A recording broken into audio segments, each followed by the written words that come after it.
Well, class, great to have you here for another one of these videos. And this is probably one of the videos I've been looking most forward to because I get to have an opportunity to talk with my very, very good friend, John Reece. And John's kind of a partner in crime with me when it comes to church consulting. And we've known each other for years. And we actually worked on a book project that we'll talk about at the very end. It's a book project that you're actually going to have an advanced copy of. So, John, thanks for taking the time to hang out with the class virtually. Sure thing. Sure thing. Enjoy it. Yeah, This well, will be fun. tell us a little bit about yourself and a little bit about your professional journey because that plays a lot into why we're going to have this conversation today. Well, thanks. Well, part of it is just the thing that drives me. I love helping organizations from a planning and operations standpoint, and really, when it comes to the idea of in ministries and nonprofits, especially, is helping the leaders of those organizations not be distracted with the business side of things, to focus on their mission and purpose. And so my background and what has led me to that perspective is I cut my teeth on corporate finance and budgeting and planning at IBM. That just sounds awful to me. That's where I got that start. That's awesome. I did that for a while, and then worked business software and started the business consulting at that point, and did a couple of different things with consulting and software and technology. And then about 15 years ago, started a firm, Wayquest. That's my consulting firm, and have done a lot of different things around the business strategy, business performance, operations. I was a CFO at a nonprofit for quite a while. And the journey really is the helping organizations be the best. And ultimately, it drives back to investing in people, because organizations are made up of people. Yeah. And so the work that we've been doing with the planning and the book you mentioned is really to serve these organizations. So yeah. Well, the joke has been that John's a numbers guy who loves Jesus, and I love Jesus, but numbers are not my thing. My dad was an accountant, and I did not get any of the accounting genes. And so, that's kind of the opposites attract type of thing. And so that's been the great partnership is John brings this wealth of experience from the finance and numbers side of things, and how it can actually kind of help with churches and with ministers like myself who really kind of dread it. So as I kind of say, I think most ministers dread budgets. I think most ministers are not coming out of a business background, although we do have some. There are some exceptions. So how can we reframe this conversation about budgets without me getting sick in the stomach, just thinking about getting nervous about numbers? How do we reframe the conversation? Yeah, I think the biggest thing is understanding that the drudgery of sitting down and maybe filling in a bunch of blanks on a spreadsheet or whatever, that's the typical kind of thought, is it starts with this idea of stewardship. And it's a stewardship not of just the raising money and every type of thing, but it's a stewarding of those resources that are provided from the very beginning, here's the mission, the calling of the ministry, of the church. This is what we're going to focus on. Here's the context of our ministry.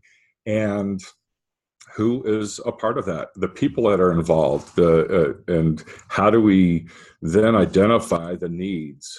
And starting from a budgeting standpoint, it is the ministry programming aspect first that I believe is so important. It is not this is how much money you have, so go out and do ministry. And too often it is starting with that. I think there are ways to reshape that, to start with, here's what we're about, and this is what the needs are for the ministry, and then going and raising the funds or identifying what those needs are from a resource standpoint. Yeah, and so as we think about budgets, a lot of times I think that we think, well, I'm the minister, I'm going to need to sit down by myself and kind of hammer out this. Who needs to be a part of this budget process? Well, at some level, everybody that's involved in the ministry. There are, start out with two different levels or types of planning. You got a strategic planning, and that helps to prioritize what are those big ministry programs that are part of what the church is about or what the ministry is about. And that helps you prioritize whatever those resources are that you're stewarding over, that God provides.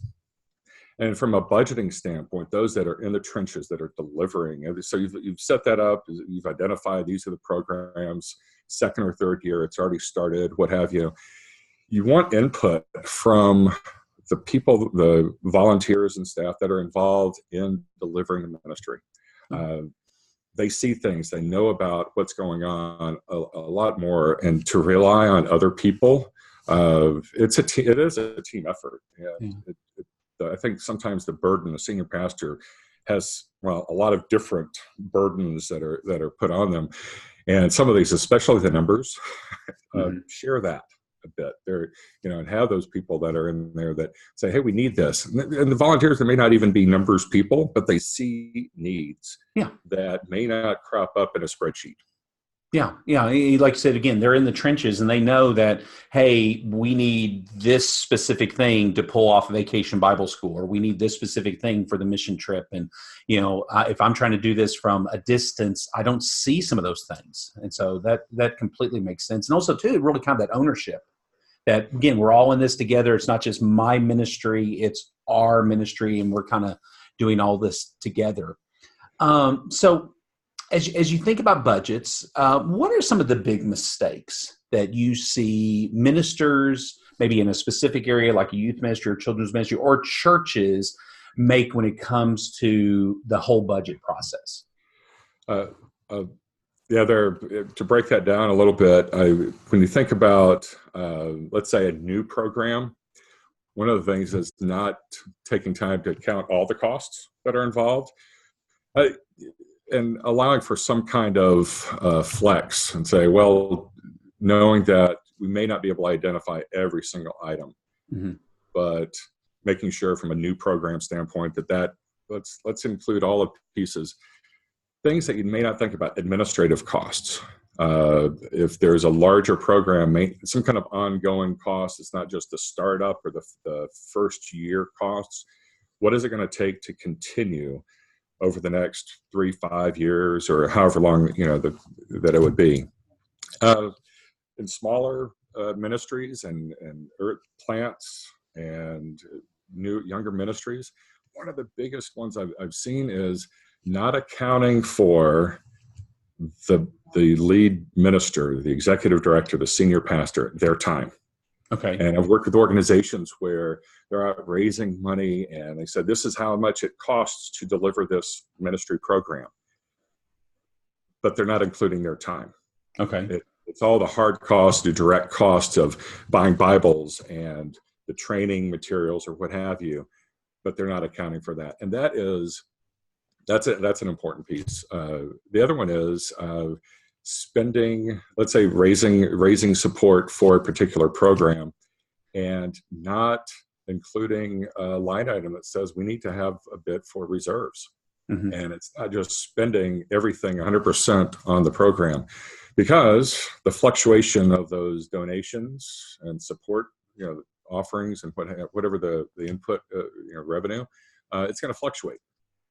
And that's part of that, looking down the road and saying, we need to plan for the future a little bit.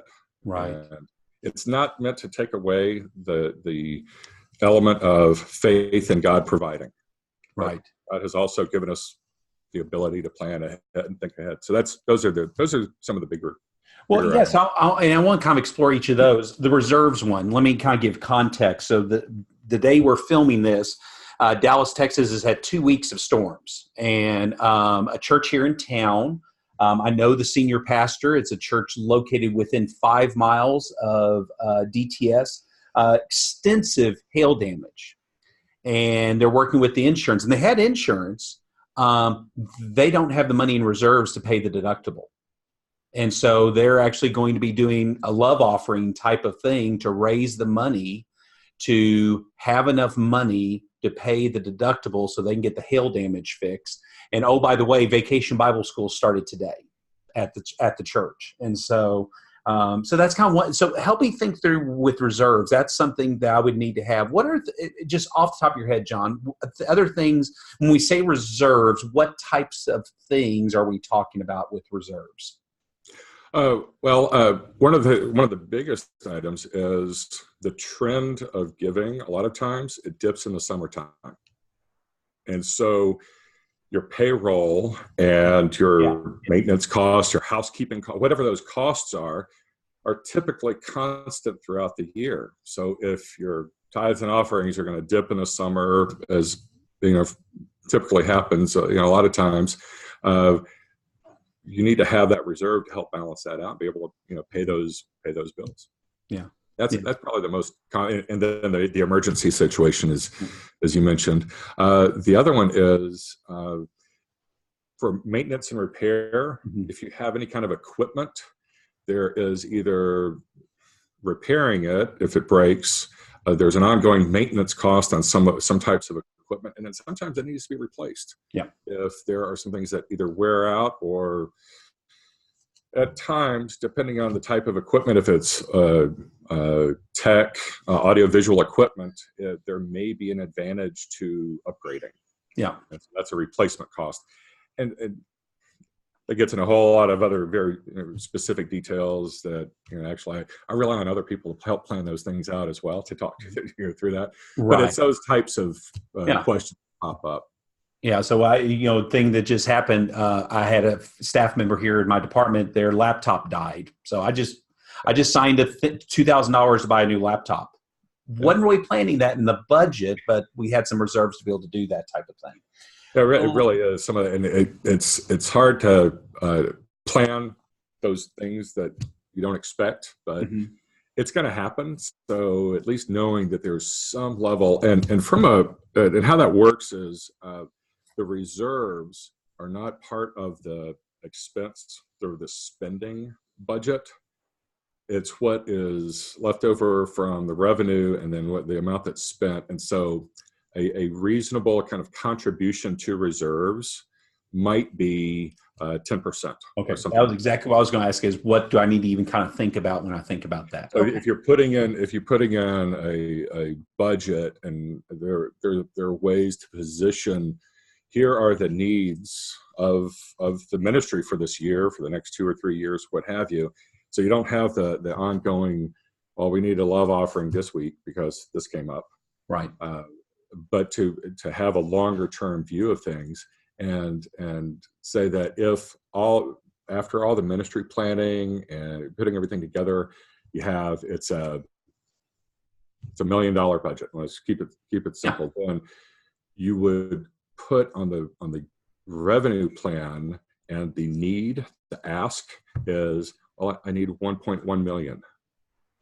And that, or the church needs, the ministry needs 1.1 million overall, to then allocate that. And then that's where you'd have, and intentionally not spend everything that's received. Right. Well, and just kind of going backwards in the thing. So we talked about reserves, and you talked about making sure the minister gets paid for his or her time and efforts, or the executive for the nonprofit. I know we talk about this a little bit in the book, but it's not just salaries. It's health insurance. It's compensation packages. It's housing allowance. All those types of things. Anything that we want to address, and as we think about making sure that the staff is taken care of, as well as the programming cost. Yes. When we look at the overall expense budget, staff costs, there's a rule of thumb that's out there that says it's 50% roughly salary and staff costs. It depends. Okay. Smaller churches, smaller ministries, or plants, that percentage can be 70%, 80%, because that's the beginning. You have to make sure you take care of. And there are too many financial stresses and things. People are not to focus on the ministry without that. Right. While some churches take 50% as a hard and fast, and some of the surveys that are out there, they put a ceiling on that. I just say make sure that you understand the context and be flexible in that area. Take care of the cost. One of the things that ministries, from a trend standpoint, pastors have the ability to opt out of Social Security, and that I'm hearing that is being less and less taken advantage of, just from that perspective. So there are those kinds of costs from an employer standpoint, a church standpoint as well, that you pay for the payroll, taxes, and all those different elements that you may not think about, but include that in the budget. In addition to the people side, you have the facilities. That's a major expense item, but the utilities is a piece, a budget item that you may not think about, but that gets expensive. That can be just as expensive. Yeah, we like our air conditioning in Texas, so yeah, that is something you don't think, and even the fluctuation of that as well. If you are not doing it's a lot of the same things you deal with your house, as you think. It's on a bigger scale, but one of the things though is not creating an environment where you can't have the lights on. Okay, let's make. And I remember, talk about from a house standpoint, the budget. It's like keeping the refrigerator door open. We're not air conditioning the entire the entire neighborhood, kind of thing. So not that extreme to say it's okay. We can have the air conditioning at a comfortable level, because there's something about if it's a little bit, especially, and you talk about it being in Texas and everything. Yes, we're in Texas. It gets hot, and if the sanctuary, the worship center, if you're sweating and everything else and it gets a little hot, it's hard. It's harder. No, it is. So anyway, the maintenance piece is another one that's ongoing. And then, goldfish, they cost. And too often it's one of the things that to look out for. I remember working with an organization where they did not expect the youth ministry program to grow. So midway through the year, they expected it to grow, but they didn't plan on it financially. Right. And one of the things that they did was they bought pizza. That was one of their things. And so it was so popular that the number of students showing up for pizza and for the program doubled. Wow. But the leader volunteers could not get budget from the church budget, so that they were funding that secondary level of pizza out of their own pockets. Oh my. And so not being flexible throughout the year. Now, certainly if there's a downturn, if there's something that happens in the church that says, we need to cut the budgets, it seems like it's easier to, it's not easy, but it's a more cut and dry kind of decision. But if there's a growth piece that says, hey, you know what, there is something happening, and from a ministry planning in a church, the children's and youth programs, that's the lifeblood of the ministry. And so having to make sure the priorities, even from a financial standpoint, support that. So some of these things I think are things that we would if we sat down and thought for a few minutes, I think we could come up with some of those things. But then there's maybe some other things that really are truly hidden costs that I just would not ever even think about. What pops into mind with that? Some things that are just hidden costs that you just say, hey, you need to make sure that you figure this in.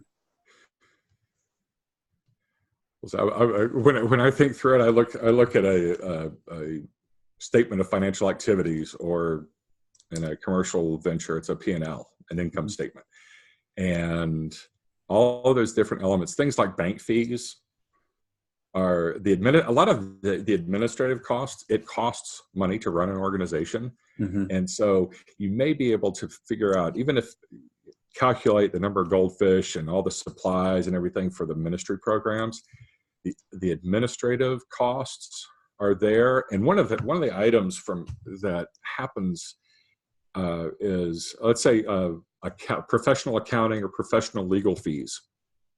A lot of times you may go to your members and say, hey, could you provide some of that pro bono, free of charge, and everything else as part of your service? Well, that can only go so far. And so those costs are real business costs of an organization, whether it's a ministry or wherever. And those are the kinds of costs that instead of just having a handout all the time, put that in the budget. Yeah. And then if you have an opportunity and someone can provide some of that as a service, a pro bono, that's nice. But I think too often when it comes to money, there are awkward conversations. And sometimes there are different responses to awkward conversations. There's an avoidance, or then you step up and say, well, it's a ministry. So of course, and it's kind of almost guilting into that support piece. And so just having a very frank conversation. That's, I think, the approach from a business perspective, saying, this is what it takes to run the organization. And I'm just thinking about different types of administrative costs. Insurance, there are different types of insurance that needs to, from an organization standpoint. There's the general liability, and then property casualty, and I'm not an insurance agent. I always rely on the experts with that. But I know there's a lot of different ones. And then frankly, and this is one of the things, please speak to this, but they're the costs of the types of software and programs that are out there that help run the ministry. And so I think from a liability standpoint, there's the ministry safe, and there's the different programming support. We're going to Dropbox. We're going to use, the worship planning software, all those types of things. I wrote down things like copyright. Every song that we sing, there's going to be a copyright that we want to make sure that the songwriter gets paid for. And curriculum. My curriculum's expensive. And so I know we're right now in the season of Vacation Bible School, and you got to pay for everything. So it's just those types of things that you just don't think of until later.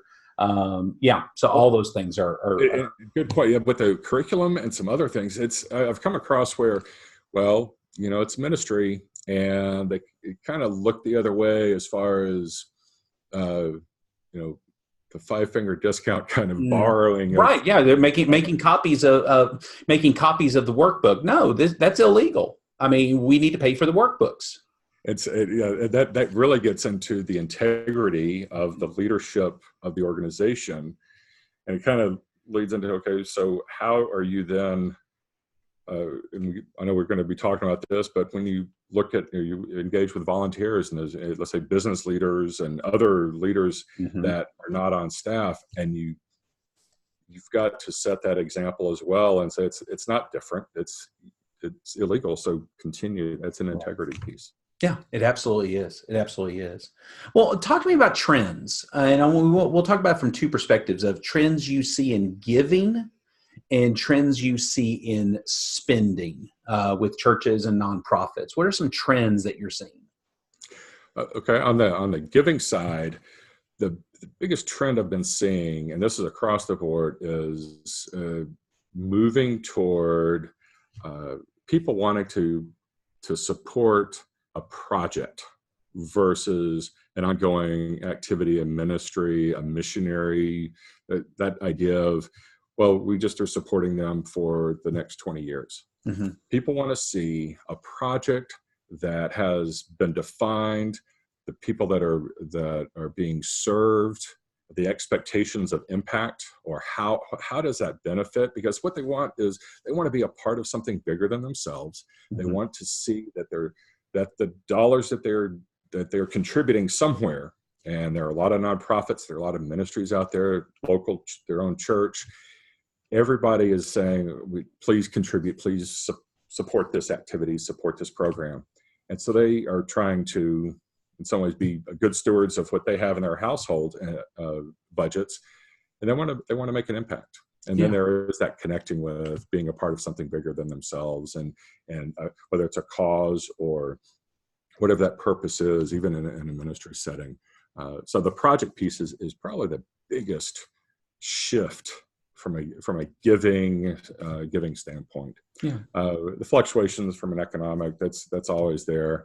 Now, I think that's probably the biggest one. And then how it's communicated, the need it's communicated over the last probably about 4 or 5 years. There's been a shift in how things are communicated. It's not about the organization and how, let's say, we're making an impact out there. It is really from the perspective of the donor saying, you're the hero and you are supporting that the people being served through the organization.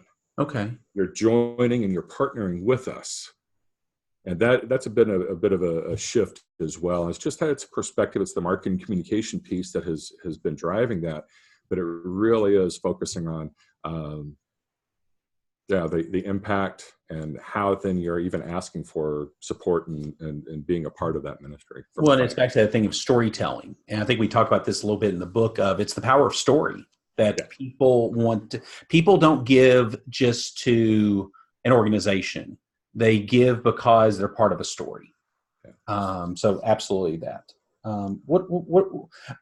Before I go to spending, let me, this is one that I'm going off script. I'm going rogue for just a second. Online giving. I used to write a check. I used to do these things. And now my daughter has me set up with a Venmo account. So she's paying for her car by transferring money to me in a Venmo account. And we joke in our house that my wife and I feel like the Flintstones, that we feel like we're the only person still writing checks. But that's a whole new world of online giving, and churches are now starting to do this. Yes. We passed the offering plate, but now you can give on the church's app. And I'm seeing that as a trend. Anything you want to address on that? It is a trend, and I just ran into somebody a couple of weeks ago saying, yeah, we still are writing checks and everything else, but there is a trend with the online.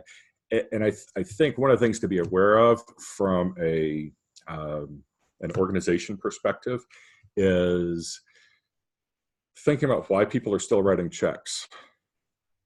It is, I want as a supporter, as a donor, I want to be reminded of that very tangibly by writing it out and everything else, because we set it up online, and I'm one of those. I fought it, but I have been doing the online donations and set that up, and it's kind of automated and everything else, and I'm not reminded of it. But from an organization standpoint, the important piece there is it's how you're nurturing your supporters and donors and members. And the nurture aspect is communicating on a regular basis. What is that impact? What is happening? Right. And there can be newsletters, email, the email newsletters and everything else. And a format that I appreciate and like is the top 3 bullets are, here's the short, quick summary. At least here's the quick message of this is what's going on and how you're participating in that impact. And then you can tell stories. Mm-hmm. And stories and numbers are together. You have to have both. Some people think with numbers and everything else. Some people want the stories. I believe the most effective, and I actually think in both ways, and I love the combination of the two, because the stories really are the ones that are connecting to people's hearts. Yeah. And the numbers are more of if you're not a numbers person, you can say, oh, well, the numbers sound reasonable, so there's a credibility factor, but you're not going to convince me with the numbers. Mm-hmm. Even numbers people, as hard as they try to fight it, they're convinced with the emotion and with the story. Of course. So, yeah. Of course. Okay. So now talk about spending trends. Any trends you see on how churches are doing their spending? One of the things we were talking about is there's a lot of outsourcing and you're relying on different vendors, and so separating that out. And some of that may be good. You have a specialization let's say they're not a volunteer base. And let me interrupt real quick. Give us an example. Like at a church, what would I outsource? Housekeeping is a big one. Okay. Housekeeping. And then another one which because of the technology, it's an IT piece is actually probably a pretty wise outsourcing item, because with everything in the cloud, and I was I was one of those that fought that as well from a Yeah. security standpoint, but now that has matured as a technology delivery platform that don't invest in the hardware and the servers and running your own IT department. Outsource that, and there are ways to do that. And then a lot of the programs themselves, it's not even outsourced. You can do that through an online subscription model. So it reduces your cost, reduces your capital spend. And so those are probably the biggest ones. And there's so many tools that are available. One of the things, and from even selecting that be careful. You can be oversold something if you don't need it. There are different things. One of the things I think about is a growth path of start out with whatever you need as the basics from, let's say, the software, have it covered. And then can you port the data? Can you pull that data out of it and put it into a new system if you need something, if you need to grow into something new? But there are a lot of tools out there and a lot of good vendors that are providing support in ministry and churches and in nonprofits in that space.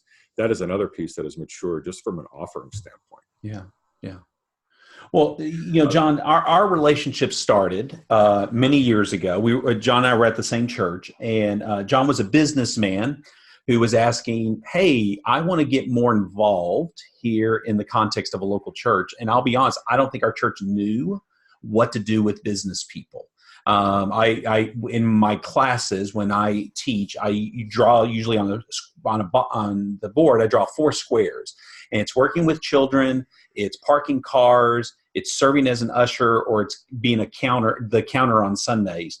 And that's really the only jobs that we have at churches, period. We don't think, it's basically what's needed to run the program. I talk about this as well, as that, even with musicians on the stage, does a church really need 3 drummers? And so we sometimes don't do a really good job of getting people plugged in. So talk to me a little bit. This is your heart, John, about the partnership of ministers and godly business leaders in the context of a local church. What does that, how can we as ministers do a better job? What does partnering look like? It is, well, thanks. Yes, this is, I think, because of, and the journey, the experience, I think there's such a need, and it's a deep passion of mine. One of the things that I think about, there are only so many seats on the elder board or board of directors or what have you.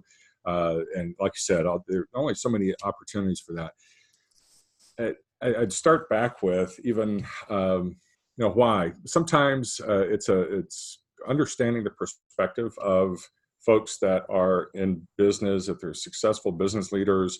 They are problem solvers. They want to serve. They want to be engaged, and they want to be used, but not in a way of with a handout and just write a check. And that can come across sometimes as, well, the only reason why we're talking is because you want to, you need capital campaign support or something like that. But solving the problems of how do you really put together a project? And so, some of those things, that's leveraging our experience and expertise and skills and everything else.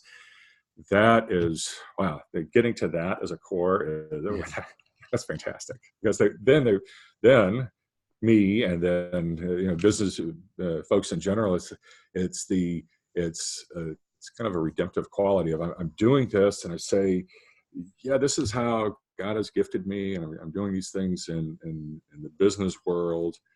I see this, I see the organization, and one of the things that you do understand, they probably already, from an observation standpoint, figured out there's some ways to probably improve. Oh, absolutely. Yeah.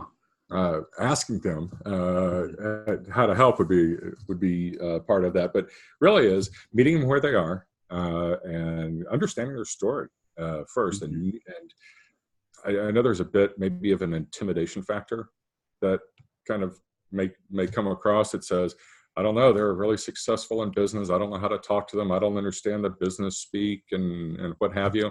Well, that's okay. it might help to, when I over-explained it a little bit when I said even earlier about statement of financial activities, which in a business setting, that's a nonprofit statement, a financial statement, and then a P&L or an income statement. Those types of terms, you don't have to have it memorized and understand it, but don't. Oh yeah, those terms go way over my head. I mean, but yeah, so I totally understand that. We spent a lot of time translating and dialoguing on that and everything. But you don't have to be concerned with that piece as much. But don't shy away from it. Don't be afraid of it. But understand that it's there, and there's a bit of two different languages, different vocabularies, but it's respect. People know if you're looking to you're looking for the checkbook, or it's really I care about, and I know you have value to bring to this organization, to our church, and people want to be valued. It doesn't matter, business people or what have you. So that's a big piece. You don't need an MBA or anything like that to translate it. And part of it is then being, from an approach standpoint, is clearly articulating what is going on in the ministry. And it's not just, it's a bit of a loosey-goosey kind of description. Business leaders want and expect a clear, concise, articulate way of communicating. And that's, that would probably, you don't need an MBA for that, but that's one of the things that I think is probably really important when you approach and working with business people. Yeah. And so I can go on. Do you have any? Oh, I was just going to say, because that's really kind of how our partnership kind of really started. So kind of give you context. John and I we hit it off. We were just friends. And, and so I was teaching a class here on the seminary, and I was like, well, let me bring somebody in to talk about budgets. And so John comes in, unpacks budgets, and it just hit a nerve with students. And so I started throwing students John's way. And here's what was happening is church planters and very entrepreneurial people that were graduating from DTS. And so we've been intimately involved with 2 church plants. Got great guys. They love Jesus. None of them have a business background at all. And even if you're working with a church planting organization, name any of them, they're not going to help you with the business side. How do we set up accounting? How do we handle health insurance? Those types of things. We were a little bit shocked that even though they were planting, they were kind of just good luck type of thing. And so I was able to hand these people to John, and John was able to kind of coach them right now. John and I are working with a guy right now. He's going to graduate next May, and he's one of our international students, and he's planning to head back overseas. And man, he's got a vision to save the country. And so I'm like, man, let me introduce you to John to kind of help coach through those types of things. And so John's kind of been my go-to guy for this. And so when we started thinking about putting together a book, which is, again, what we've uploaded, it was these translation sessions. So we would sit down at our favorite coffee shop, and John's talking, numbers and financial sheets. And I've got I have no clue what he's talking about. He's like speaking another language. And so, again, kind of that back and forth, but to be able to sit down with a business leader and say, hey, can you help me think through these things? And again, we talk about this in the book, of to sit down with a business leader, because they probably have already dealt with problems that it's just a little bit different context of how do I handle this personnel issue? How do I handle, whatever the case may be? And so really it's that partnership. It really is. And they're your biggest advocates. They love the church. They love the ministry that they're plugged in with, and use them. Tap into that wisdom. And I think it's reciprocal both ways. I mean, this business leader doesn't have some of the deep theological training that you have as a seminary student, and they're going to come to you with theological questions. And it's this trade-off that happens, and it's beautiful. And it really becomes a mentoring of equals type of thing. So that's a good point, because it is that partnership piece. And getting to that level of communication, and just the dialogue and the back and forth and sharing and building each other up. And it's not the getting past the posturing of, no, I can prove everything with the spreadsheet and numbers, and so this is the way it should be, or this is how it is in the corporate world, and that translates directly into this organization. Right. That path is not a, it's not a dialogue. Right. And so that's the one where I caution against. I've seen that too often, where it's, call it the trump card of the spreadsheet. Oh yeah. Yeah. That's, what, then that may not be a really good fit. Because it truly is that partnership. And then on the other side, and I talk about, with the clearly articulating as ministry and the programs and the impact and the serving and everything else, is not not throwing out the trump card of, well, this is just how it's supposed to be, the trump card of the Holy Spirit kind of thing, where it's just, no, this is just the way it is. No, it is that partnering dialogue that, like you said, it's been great just as we come there. So. It's a real interesting quote that actually in this class they're going to read in one of their books. It's saying that churches are not well-oiled machines, but they're well-watered gardens. And there is that difference between those two things of, churches do operate a little bit differently, but there still has to be order. The work has to take place. And so that idea of the well-watered garden really becomes just a beautiful picture to kind of think through that. So again, for this class, we've uploaded the manuscript of the book, and we really wrote this book for students like you to help you with some of the business processes. John, what I'm going to do as well is below the video on the course is that I'm going to put your contact info. And so class, if you're sitting there saying, man, I'd love to talk with this guy and maybe utilize some of his resources, especially if you're thinking about launching something new. John does consulting for nonprofits, for businesses. He does consulting for businesses and also for churches. So we'll put all the information below for WayQuest, John's contact information as well, and don't hesitate to reach out to him. And last parting shot, John, as you think about a class for young and not so young, aspiring ministers and church leaders and ministry leaders, what's kind of a parting shot that you say, I want them to hear this? What comes to mind? I would say that you have, and it's what I talk about. I start out with, you have a calling, you have a passion, you have that purpose of in your ministry.